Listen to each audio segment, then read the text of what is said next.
അവസാന കാലമാണ്. എന്തുകൊണ്ട് അവസാന കാലത്തിൻ്റെ അടയാളമൊക്കെ കണ്ടു കഴിഞ്ഞു. നിങ്ങൾ യൂറോപ്യന്മാരെ ചെരുപ്പിന് ചെരുപ്പായി പിൻപറ്റിയില്ലേ? മനസ്സിലായില്ലേ? കന്നല്ലോ. ഒരു നന്മ ചെയ്യാൻ കഴിയില്ല. പെണ്ണിന് അധികാരമായിരിക്കും. പെണ്ണിൻ്റെ മേലെ ഒരാൾക്ക് മിണ്ടാൻ കഴിയില്ല. സ്വന്തം നാട്ടിലൊരു മനുഷ്യൻ വിദേശിയായി ജോലി പാർക്കേണ്ടി വരും. ആണോ അല്ലേ? സ്വന്തം നാട്ടിൽ വിദേശിയായിരിക്കും. ഇതൊക്കെ വന്നില്ലേ? അതല്ല, അതൊക്കെ നമ്മളെ കാലത്തിന് കണ്ടു കഴിഞ്ഞാൽ ഇതന്നെയല്ലേ ഇനി എന്ത്? ഇനിയിപ്പോൾ ഇത് പൊളിഞ്ഞാടുന്ന വരെ കാലത്ത് കണ്ടല്ലോ. പൊളിഞ്ഞാടാൻ പിന്നെ ആലോചിക്കാൻ നേരം ഉണ്ടാവില്ലല്ലോ. നമ്മളിങ്ങനെ വിചാരിക്കുക കുറച്ചു നേരം കൂടി ഉണ്ടാവും, അവസാനം പൊളിഞ്ഞാടിയാലോ. ഈ പറഞ്ഞ എല്ലാം കഴിഞ്ഞു, എല്ലാം വന്നു കഴിഞ്ഞു, ഒക്കെ വന്നു കഴിഞ്ഞു, എല്ലാം വന്നു കഴിഞ്ഞു. ദാമ്പത്തില്ലാത്ത വരെ വന്നു എന്നാണ് എൻ്റെ ഉറപ്പ്. ഞാൻ പുളിക്കൂല, ഞാൻ ഇമ്മൊരു തല്ലുണ്ടാണ്ടെന്ന് വിചാരിച്ചിട്ടാണ്. ദാമ്പത്തില്ലാതൊക്കെ വന്നു കഴിഞ്ഞു എന്നാണ് എൻ്റെ വിശ്വാസം. ഒക്കെ വന്നു എന്നാണ് എൻ്റെ അഭിപ്രായം. ഒക്കെ വന്നിട്ടുണ്ട്. അതൊക്കെ നമ്മൾ വെച്ച അർത്ഥത്തിൽ വ്യത്യാസം ഉണ്ടാവാൻ സാധ്യതയുണ്ട്. അള്ളാന്റെ ഹബീബ പറഞ്ഞത്. അപ്പോൾ ആ വാക്കിലൊക്കെ വലിയ അർത്ഥങ്ങളുണ്ടാവും. അടിമ ഉടമയെ പ്രസവിക്കുക ഒന്നില്ലേ? മക്കൾക്ക് അങ്ങനെ ബഹുമാനം. ബാപ്പാര ബഹുമാനല്ല, ഉമ്മാന ബഹുമാനല്ല. അങ്ങനെയാണ് ഒരു അന്തം വിടൽ. പൊതുവെ കുട്ടികൾക്ക്, മൊത്തം കുട്ടികൾക്ക് ഒരു അന്തം വിടൽ, എല്ലാ കുട്ടികൾക്കും ഒരു അന്തം വിടലുണ്ട്. സത്യമല്ലേ? ഇപ്പോൾ ഉദാഹരണം, നിങ്ങളെ വീട്ടിൽ കയറി ചെന്നാൽ നിങ്ങളെ വീടുകളിൽ നിങ്ങൾ കുട്ടികളോട് ഏറ്റവും കൂടുതൽ പറയുന്ന വാക്ക് ഇതായിരിക്കും. എന്ത്? ലൈറ്റ് ഓഫ് ആക്കണേ, ഫാൻ ഓഫ് ആക്കണേ. എന്തുകൊണ്ട്? ലൈറ്റ് ഇടാൻ പോലും മറക്കൂല, ലൈറ്റ് ഓഫ് ആക്കാൻ മറക്കും. എല്ലാ വീടുകളിലും കുട്ടികളോട് പറയുന്ന എന്തുകൊണ്ട്? പൊതുവെ കുട്ടികൾക്കൊരു അന്തം വിടലാണ്. ഒരു പരിസര ബോധം കുട്ടികൾക്കില്ല. ടീച്ചേഴ്സ് ഒരാളെ ബഹുമാനിക്കൂല. ഞാൻ കൂക്കി കുടുങ്ങിയിട്ട് നടത്തുന്ന ദാറുൽ ഖുർആൻ. ഇന്നലെ രാത്രി ഞാൻ ആലോചിച്ചിട്ടുണ്ട്, അല്ലാഹ് നിർത്തിയാലോ, ദാറുൽ ഖുർആൻ നിർത്തട്ടെ എന്ന് ഞാൻ ആലോചിക്കാത്തൊരു ദിവസമല്ല. കാരണം ഞാൻ ഉദ്ദേശിച്ച ഫലം ഉണ്ടാവണില്ല. അപ്പം എനിക്ക് തോന്നുന്ന നിർത്തിയാലോ പഠിച്ചു. ആരോ എഴുതുന്ന പഠിച്ചോട്ടെ, ഞാൻ എന്തിനതിൻ്റെയൊക്കെ പിന്നെ നടക്കണം എന്ന്. റിസൾട്ട് ഉണ്ടാവണില്ല, ഉണ്ടാക്കാൻ നമുക്ക് കഴിയൂല. എന്തുകൊണ്ട്? അവരുടെ കയ്യിൽ മൊബൈലാണ്. നമുക്ക് റിസൾട്ട് ഉണ്ടാക്കാൻ കഴിയില്ല, ഒരിക്കലും കഴിയില്ല. അവരെ നിയന്ത്രിക്കുന്ന ഡബിളാണ് പിശാച്.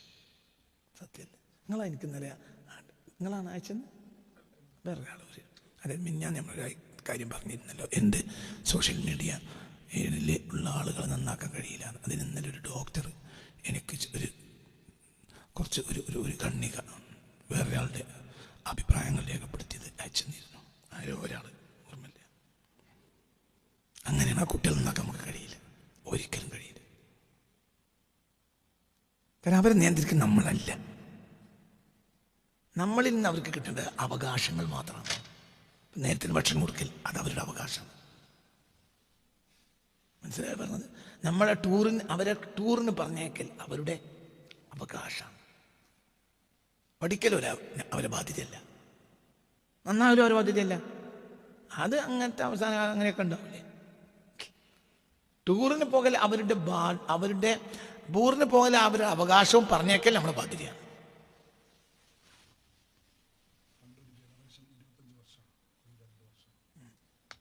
ഇക്കൊല്ലം നേരത്തെ തന്നെ നിയമം പാസ്സാക്കിയിട്ടുണ്ട്. അടുത്ത കൊല്ലം 2 ദിവസത്തേക്കാൾ കൂടുതൽ ഞാൻ ടൂറിന് വിടൂല. കൊല്ലത്തിൽ ഒരു 2 ദിവസം ടൂറിന് വിടും, അല്ലാതെ വിടൂല. അപ്പോൾ മിക്കവാറും ഇക്കൊല്ലം കുറേ കുട്ടികൾ വരാതിരിക്കാൻ സാധ്യതയുണ്ട്. എന്തുകൊണ്ട്? ടൂറിന് അങ്ങനെ ആവശ്യം പിടിക്കുകയാണെങ്കിൽ നമ്മൾക്ക് മൂപ്പര സ്ഥാപനത്തിൽ കൊണ്ട് ആവശ്യമില്ല.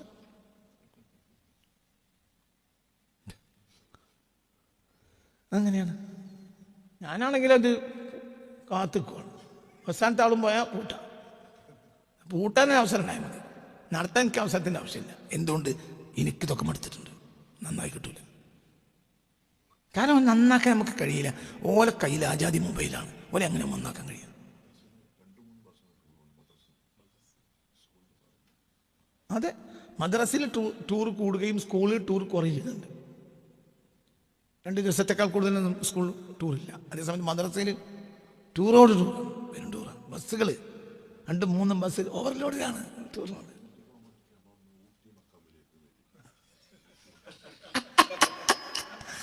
അത്ഭുതം തന്നെ. അത് ജീവിതത്തിൽ കേട്ടൊരു അത്ഭുതമാണല്ലോ.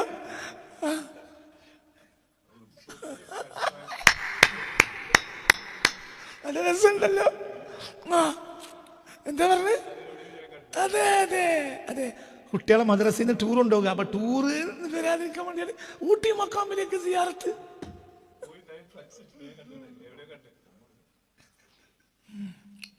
ഊട്ടി മക്കാമിലേക്ക് സിയാറത്ത് ചെയ്യാൻ അങ്ങനെ ആയിക്കഴിഞ്ഞു നന്നാക്കാൻ കഴിയില്ല.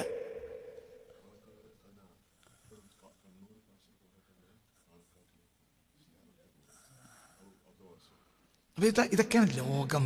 കാരണം അവരെ കയ്യിലുള്ള സാധനം ആ ജാതിയാണ് മൊബൈലുകൾ. നന്നാക്കാൻ കഴിയുക. പിന്തിരിഞ്ഞു പോകണമെന്ന് പറയുന്നില്ല, ഭയങ്കര പണിയാണ്, ഭയങ്കര പണിയാണ്. അപ്പൊ ഇതാണ് അപ്പൊ പറഞ്ഞ വാക്കിന്റെ അർത്ഥം. എൻ്റെ സമുദായത്തിൽ എന്നാലും അതിൽ പണിയെടുത്ത ഒരാൾ നന്നാക്കാൻ കഴിഞ്ഞാൽ അവന് വലിയ കൂലി കിട്ടും. ചെറിയ കൂലി നല്ല വലിയ കൂലി കിട്ടും. 70 സ്വഹാബികളുടെ കൂലിയും അവന് ലഭിക്കാം.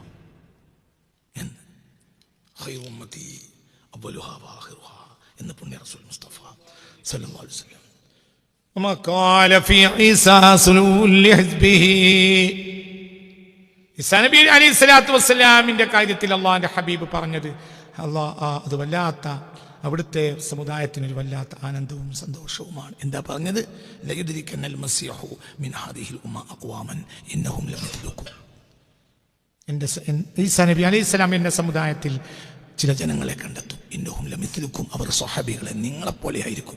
ഔ ഖൈറും മിൻകും, അല്ല നിങ്ങളെക്കാൾ ഉത്തമരായിരിക്കും. ഈസാ നബി വരുന്ന കാലത്തോടെ കുറച്ച് ആളുണ്ടാവും, അവര് നിങ്ങളെപ്പോലെ ആയിരിക്കും. ഔ ഖൈറും മിൻകും, അല്ലെങ്കിൽ അവർ നിങ്ങളെക്കാൾ ഉത്തമരായിരിക്കും. കാരണം എന്തുകൊണ്ട്? അത്രയും പ്രയാസത്തിലാണ് അവർ ജീവിക്കുക.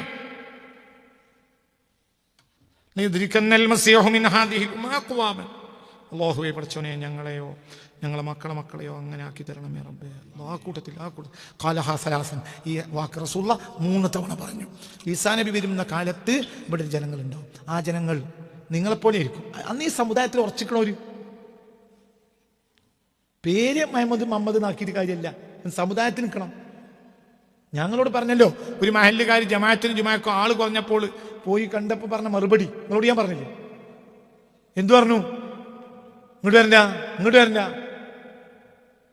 ജമാഅത്തിനും ആള് കുറഞ്ഞു വിചാരിച്ച് ഇങ്ങോട്ട് വരണ്ട. ഞങ്ങൾക്ക് സൗകര്യം ഉണ്ടെങ്കിൽ വരും. അത് നിങ്ങളെ പടച്ചോനെന്ന് വിശ്വാസമല്ല. പിന്നെന്തിനാ വരുന്നത്? ഞങ്ങൾക്ക് പെണ്ണെട്ടണം, അതിന് വരികയാണ്. അല്ലാതെ എന്ന് പറഞ്ഞു ആ മഹല്ലിൽ എന്നോട് ബാല്യക്കാർ പള്ളിയും ജമാഅത്തും ആള് പറയുമ്പോൾ കമ്മിറ്റിക്കാർ എന്നിങ്ങനെ ഇറങ്ങി നടന്ന് വൈകുന്നേരം ചെക്കന്മാരൊക്കെ ഒന്ന് കണ്ട് വർത്താനം പറയാൻ തീരുമാനിച്ചു. അങ്ങനെ അങ്ങാടിൻ്റെ നാട് കുറച്ചാൾ നിൽക്കുന്നുണ്ട്, ആ മഹല്ലിൽ തന്നെ. അപ്പോൾ ബാല്യക്കാരെടുത്ത് ചെന്നു. പിന്നെ ഞങ്ങൾ പള്ളിയിൽ നിന്ന് വരികയാണ് എന്ന് പറഞ്ഞു കൂട്ടാൻ തന്നെ പറഞ്ഞു. പിന്നെ ആ ജുമാക്കും ജമാഅത്തിനും വിളിക്കാം, ഞങ്ങൾ ഇത് വരും. ഞങ്ങൾക്ക് നിങ്ങൾ ആ പറഞ്ഞ പഠിച്ചോനെന്നും വിശ്വാസമില്ല.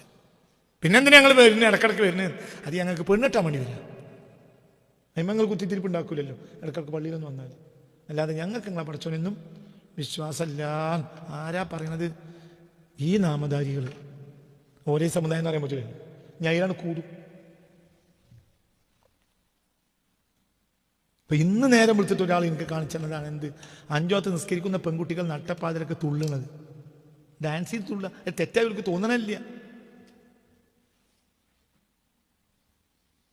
തെറ്റായി തോന്നുന്നേയില്ല.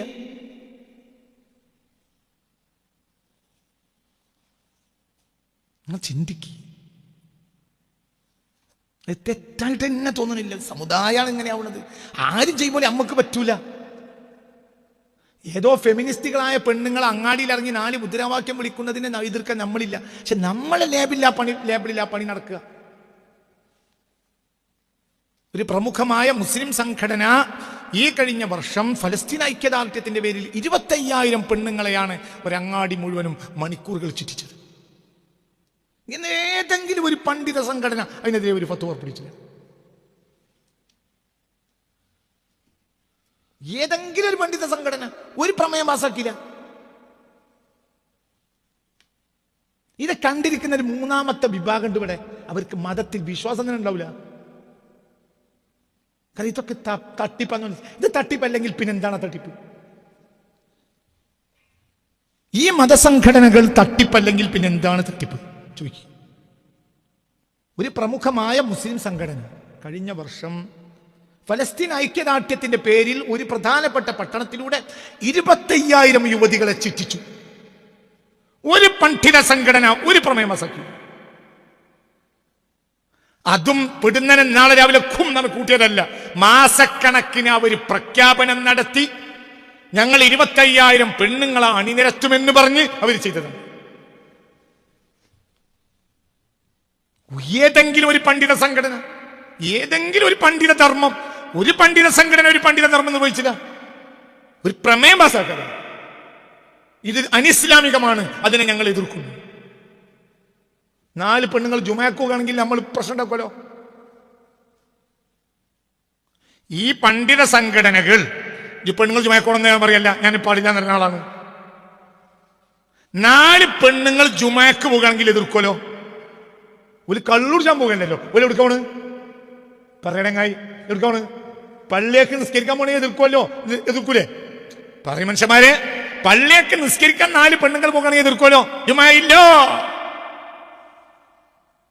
25,000 യുവതികൾ ഈ കഴിഞ്ഞ വർഷം മണിക്കൂറുകൾ ഒരു പട്ടണത്തിൽ റോന്ത് ചുറ്റിച്ചിട്ട് ഒരു പണ്ഡിത സംഘടന ഒരു പ്രമേയം പാസിലാക്കിയിട്ടില്ലെങ്കിൽ എന്താണ് നിങ്ങളെ ദീൻ? എന്താണ് ദീൻ? എന്താണ് ഈ സമുദായം നിങ്ങളിൽ നിന്ന് പ്രതീക്ഷിക്കേണ്ടത്? നിങ്ങൾക്ക് ഞങ്ങൾ എവിടെ നിർത്തും? നിങ്ങൾ എവിടെ നിർത്തി നിൽക്കണ്ട. ഞങ്ങളെവിടെ വലിച്ചെറിഞ്ഞു. നിങ്ങളെയൊക്കെ ബാധിച്ച് ഒഴിവാക്കി കഴിഞ്ഞാൽ എന്റെ കൽബിലങ്ങളിൽ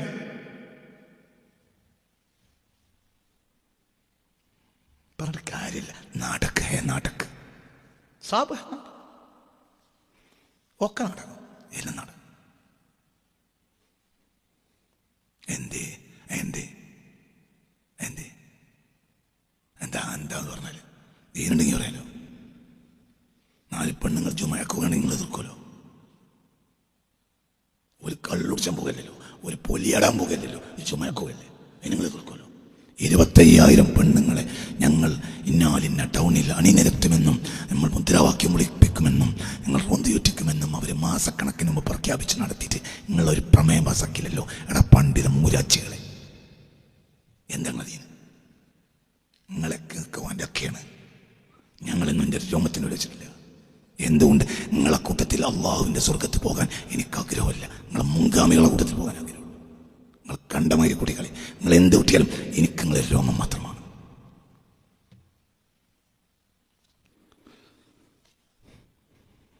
അള്ളാഹു നമ്മളെ കാത്തിരക്ഷിക്കണം. അവിടെ എത്തി സമുദായം ഇത് കാണുന്ന ഒരു 3ാമത്തെ കക്ഷിയുണ്ട്.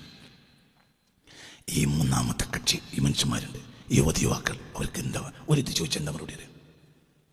നിങ്ങൾക്ക് എന്ത് തീനാന്ന് വെച്ചാൽ എന്താ മറുപടി അറിയാം? അല്ലെങ്കിലും ഇന്ന് നിരീശ്വരവാദികളായ എക്സ് മുസ്ലിംസ് ഒക്കെ അള്ളാനെ വെറുത്തു പോയതല്ല, പണ്ഡിതന്മാരെ വെറുത്തു പോയതാണ്. അവരൊക്കെ പറ്റി പറഞ്ഞത് പണ്ഡിതന്മാരുടെ നിലപാട് ശരിയല്ലാത്തത് കൊണ്ട് ഞങ്ങൾ മതം വിട്ടു. ആണോ? അല്ലേ? പടച്ചോനില്ല എന്നവർക്ക് ഒരു തെളിവില്ല. മുഹമ്മദ് നബി സല്ലല്ലാഹു അലൈഹി വസല്ലം ആയിഷ ബീവിനെ കെട്ടിയെന്ന് പഠിക്കാത്തതുകൊണ്ട് അതിൻ്റെ പുതിയ പുസ്തകമുണ്ട്, തിരുത്തൂതർ 2ാം ഭാഗം നിറാവു എന്ന പുസ്തകം. ആ പുസ്തകം വായിച്ചിട്ട് ആൺകുട്ടികളുണ്ടെങ്കിൽ മറുപടി അറിയാം. ആയിഷ ബീവി ഞാൻ മനോഹരമായി കൊടുത്തിട്ടുണ്ട്, യഥാർത്ഥ പുസ്തകം. ഞങ്ങളോട് പണ്ട് പറഞ്ഞിട്ടുണ്ട്, ദുനിയാവിൽ പെണ്ണുങ്ങളൊക്കെ ആയിഷ ബീവിമാരാവുകയും അവരൊക്കെ റസൂല കിട്ടുകയും ചെയ്യുകയാണെങ്കിൽ അതാണ് എൻ്റെ സന്തോഷം. അത്രയും സത്യമാണത്. ആയിഷ ബീവി റസൂലല്ല, ആരാ കല്യാണം കഴിക്കാൻ? റസൂൽ ബാലവിവാഹം നടത്തി എന്ന് പറയുന്ന ആളുകൾക്ക് എൻ്റെ പുസ്തകം പുറത്തിറങ്ങിയാൽ അവരെ ചിരിക്ക് ഞാൻ അടിക്കും. ഇൻഷാ അല്ലാഹ്. എനിക്ക് എൻ്റെ റസൂലിനോടല്ലാതെ ഒരാളും ഒരു തലക്കെട്ടവരോട് എനിക്ക് പറ്റിയതില്ല. എനിക്ക് അള്ളാഹുവിനോടും റസൂലിനോടും അല്ലാതെ ഒരു പാട്ടില്ല. ചിന്തിച്ചോളി, നിങ്ങൾക്ക് മേലൊക്കെ ഒന്ന് കിടന്ന് ആലോചിച്ചോളി, നിങ്ങളെ ദീൻ എന്താണ്?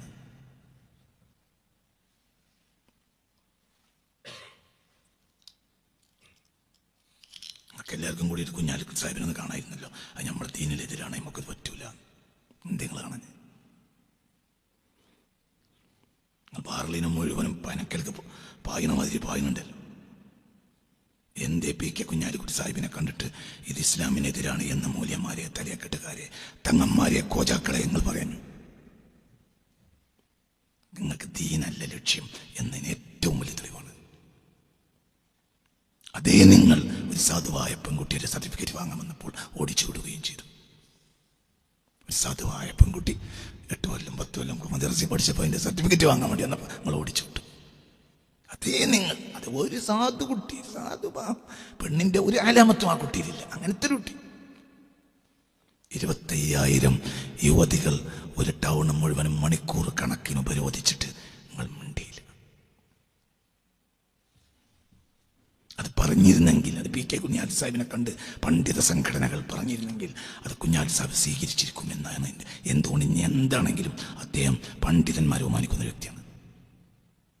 പി കെ കുഞ്ഞാലിക്കുട്ടി എന്ന മനുഷ്യൻ പണ്ഡിതന്മാരൊരു കാര്യം പറഞ്ഞാൽ അത് സ്വീകരിക്കുന്ന മനുഷ്യനാണ്.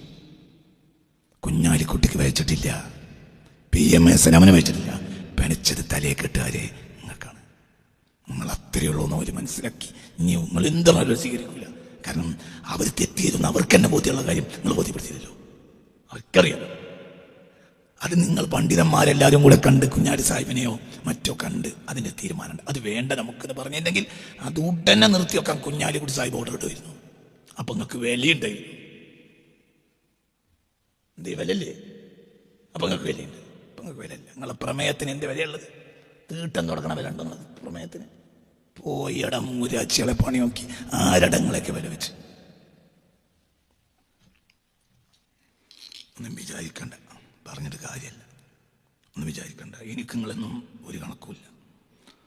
അള്ളാഹ്ക്ക് ഞാൻ മരിക്കാൻ വേണ്ടി കാത്തു കൊടുത്തിരിക്കുക. ഇസ്രായേൽ വന്നാൽ പോകും.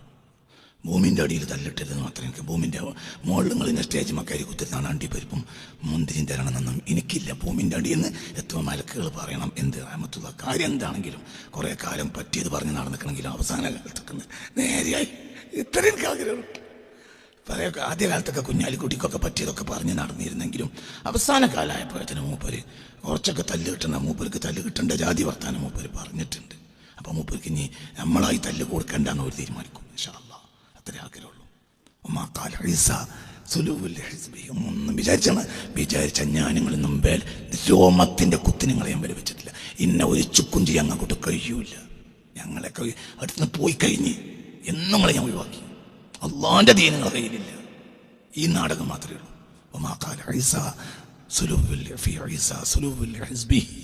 മുത്ത് മുഹമ്മദ് മുസ്തഫ സല്ലല്ലാഹു അലൈഹി വസല്ലം തങ്ങൾ പറഞ്ഞിട്ടുണ്ട്, ലയുദ്രിക്കന്ന ഈസ മിൻ ഹാദിഹിൽ ഉമ്മത്തി അഖ്വാമൻ ഇന്നഹും ലമിസ്ലുക്കും ഔ ഖൈറു മിൻകും. അല്ലാഹു ആ കൂട്ടത്തിൽ നമ്മളെ പെടുത്തട്ടെ.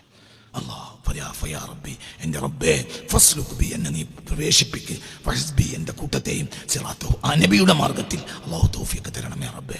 വലൗ കാന ഖബ്ദുൽ ജംറി, തീക്കട്ട പിടിക്കൽ ആണെങ്കിൽ പോലും, ഫീ ഖഫ്വി നഹ്ജിഹി, ആ നബിയുടെ മാർഗത്തെ പിന്തുടരുക എന്ന വിഷയം, ആ നബിയുടെ മാർഗത്തെ യഥാർത്ഥമായി പിൻപറ്റുക എന്നത് തീക്കട്ടകൾ പിടിക്കുന്നത് പോലെ ആണെങ്കിൽ പോലും ആ മാർഗത്തിൽ തന്നെ എന്നെ നിർത്തണമേ പഠിച്ചോന്.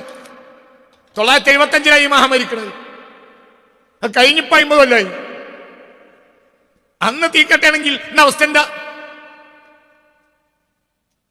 ഫയാ റബ്ബി, എന്റെ രക്ഷിതാവേ, ഫസ്ലുക് ബി, എന്നെ നീ പ്രവേശിപ്പിക്ക്, വഹ്സ്ബി, എന്റെ സംഘത്തെയും, സിറാത്തഹു, മുസ്തഫ നബിയുടെ കൂട്ടത്തിൽ. അല്ലാഹു ആ കൂട്ടത്തിൽ നമ്മളെ ഉൾപ്പെടുത്തട്ടെ. വലൗ കാന ഖബ്റുൽ ജംറി, തീക്കട്ടകൾ പിടിക്കലാണെങ്കിൽ പോലും, ഫീ ഖഫ്വി നഹ്ജിഹി, ആ നബിയുടെ മാർഗത്തെ പിന്തുടരുക എന്ന വിഷയത്തിൽ. മനസ്സിലായില്ലേ? നഹ്ജി മാർഗം, ഖഫ് പിന്തുടരുക, ആ നബിയുടെ മാർഗത്തെ പിന്തുടരുക എന്ന വിഷയത്തിൽ തീക്കട്ടകൾ പിടിക്കലുണ്ടെങ്കിൽ പോലും, വലൗകാന ഖബ്ദുൽ ജംരി, തീക്കട്ടകൾ പിടിക്കലുണ്ടെങ്കിൽ പോലും, ഫീ ഖഫ്വി നഹ്ജിഹി, നബിയുടെ മാർഗത്തെ പിന്തുടരുക എന്ന വിഷയത്തിൽ തീക്കട്ടകൾ പിടിക്കുക എന്ന കാര്യം ഉണ്ടെങ്കിൽ പോലും എന്നെ ആ മാർഗത്തെ തന്നെ നീ ആക്കണമേ റബ്ബേ. അതായത് ഈ അവസാന കാലത്ത് നബിയെ പിൻപറ്റിയാൽ എന്താണത്? തീയുടെ ഒരിക്കലാണ് ബാലിട്ട് തലയെ കെട്ടൽ, കുപ്പായം കുറച്ച് നീട്ടൽ, ഇതൊന്നും തീക്കട്ട പിടിക്കലല്ല. ഒരു കൂട്ടക്കാര് ദീനാകാൻ വേണ്ടി, ദീനിൽ ചേരാൻ വേണ്ടി എന്താ ചെയ്യണത്? കുപ്പായം നീട്ടുക, തലയെക്കെട്ട് നീട്ടുക. അലിപ്പും ബാവും തീരില്ലെങ്കിലും കുപ്പായൊക്കെ നീട്ടി തലയെക്കെട്ട് നീട്ടി സുന്നത്ത് നിസ്കരിക്കുക, അതൊക്കെ നല്ല കാര്യം തന്നെ. പക്ഷെ അതൊന്നല്ല ഇതിലെ പണി. ഇതിന്റെ പണി എന്ത്? ഇവരെന്തിനെ പിടിക്കണം? ഹക്കിനെ പിടിക്കണം. അതാണ് പണി. അത് തലണ്ടാവൂല.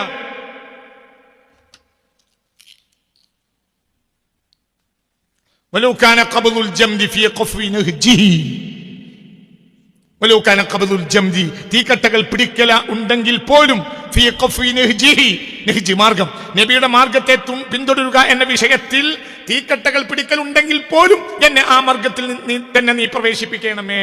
ഫയറബി, എന്റെ രക്ഷിതാവേ, ഫസ്ലുക് ബി, എന്നെ നീ പ്രവേശിപ്പിക്ക്, വഹിസ്ബി, എന്റെ കൂടെയുള്ളവരെയും, സിറാത്തഹു, ആ നബിയുടെ മാർഗത്തിൽ. വലൗ കാന ഖബ്ദുൽ ജംദി തീക്കട്ടകൾ പിടിക്കൽ ഉണ്ടെങ്കിൽ പോലും ഫീ ഖഫ്വി നഹ്ജിഹി, നബിയുടെ മാർഗത്തെ പിന്തുടരുക എന്ന വിഷയത്തിൽ തീക്കട്ടകൾ പിടിക്കൽ ഉണ്ടെങ്കിൽ പോലും എന്നെ നീ ആ മാർഗത്തിൽ തന്നെ ആക്കണമേ. അലൈഹി സ്വലാത്തുൽ ഹഖ്, ആ നബിയുടെ മേൽ ഹഖ് തആലയുടെ സ്വലാത്ത് ഉണ്ടാകട്ടെ. ഫീ കുല്ലി ലഹ്ളത്തിൻ, എല്ലാ സന്ദർഭത്തിലും. വഅൽവാലി, ആലോടുകൂടെ, വല്ല സ്വഹാബി, അസ്വഹാബിനോട് കൂടെയും, വൽ മുഖ്തദി ബിഹി, ആ നബിയോട് പിൻപറ്റുന്ന എല്ലാവർക്കും സ്വലാത്തും സലാമും ഉണ്ടാകട്ടെ. മുഖ്തദി ബിഹി, നബിയോട് പിൻപറ്റുന്നവർക്കും ആ സ്വലാത്തും സലാമും ഉണ്ടാവട്ടെ. അലൈഹി സ്വലാത്തുൽ ഹഖ്, ഹഖ് തആലയുടെ സ്വലാത്ത് ഉണ്ടാവട്ടെ നബിയുടെ മേൽ. ഫീ കുല്ലി ലഹ്ളത്തിൻ, എല്ലാ സെക്കൻഡുകളിലും നിമിഷങ്ങളിലും. മഅലാലി, ആലോടുകൂടെയും, വല്ല സ്വഹാബി, അസ്വഹാബിനോട് കൂടെയും, വൽ മുഖ്തദി ബിഹി, നബിയോട് പിൻപറ്റുന്നവരോട് കൂടെയും, അവർക്കും എല്ലാവർക്കും ആ സ്വലാത്തും സലാമും ഉണ്ടാകട്ടെ. റബ്ബന അലൈക തവക്കൽനാ വഇലൈക അനബ്നാ വഇലൈകൽ മസീർ. ഹസ്ബുനല്ലാഹു വനിഅമൽ വകീൽ, നിഅമൽ മൗലാ വനിഅമൽ നസീർ. വലാ ഹൗല വലാ ഖുവത ഇല്ലാ ബില്ലാഹിൽ അലിയ്യിൽ അളീം. ربنا آتنا في الدنيا حسنة وفي الآخرة حسنة وقنا عذاب النار وأدخلنا الجنة مع الأبرار يا عزيز يا غفار برحمتك يا أرحم الراحمين يا أرحم الراحمين يا أرحم الراحمين. ربنا توفنا مسلمين وألحقنا بالصالحين آمين بفضل صلى الله على سيدنا محمد صلى الله عليه وسلم. صلى الله